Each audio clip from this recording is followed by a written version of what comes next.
But firstly, Anthony Albanese has arrived in New York for the UN meeting. Now, this is supposed to be the moment of the long-awaited meeting between Anthony Albanese and Donald Trump. But it still hasn't been locked in. Last week, when Trump was berating ABC journalist John Lyons, he implied a meeting with Albanese was imminent. My kids are running the business. I'm here.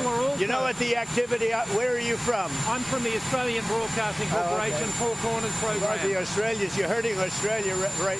In my opinion, you are hurting Australia very much right now.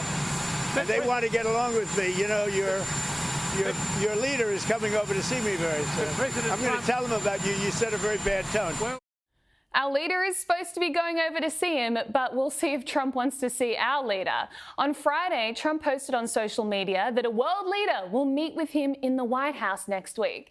The only problem is, it's Erdogan from Turkey. Albanese's meeting with Trump, on the other hand, is still not locked in. The best we can hope for now is a casual pull-aside on the sidelines of the UN, but it'll be hard to get into anything substantive, and certainly won't involve a joint press conference like Keir Starmer got the other day. Now, when we have issues as significant as the future of AUKUS to discuss, this simply isn't good enough. Documents obtained by The Guardian found that the last attempted meeting at the G7 was confirmed just days before. Now, Trump's playing hard to get because Albanese is playing hard to like. His priorities at the UN are all wrong and will only further damage our relationship with the US. For example, Albanese will go to the UN and promote Australia's work on climate change, which the administration sees as a pointless distraction. He's holding an event on our social media ban, which the US sees as censorship, and he will formally recognise a Palestinian state, which undermines the US's efforts to end the war.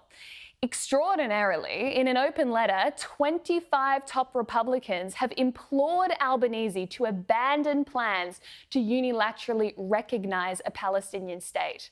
The move, they said, sets the dangerous precedent that violence, not diplomacy, is the most expedient means for terrorist groups like Hamas to achieve their political aims. Hamas's war crimes are clear, and its rejection of diplomacy should lead your countries to impose more pressure. Instead, you offer greater rewards. Now, Labor is possessed by a trifecta of stupidity that is pushing us further from the US. Albanese won't lift defence spending, but he will make us spend hundreds of billions of dollars on net zero. And he'll recognise a Palestinian state instead of putting pressure on Hamas to do a deal with the US. You can understand why the US doesn't want to reward him with a meeting. It's like dealing with a toddler. Don't reward bad behaviour. Albanese has now had 4 meetings with China and 0 with the US. And I'll be surprised if he comes back with anything more than a 5-minute photo op. Our Prime Minister is an embarrassment.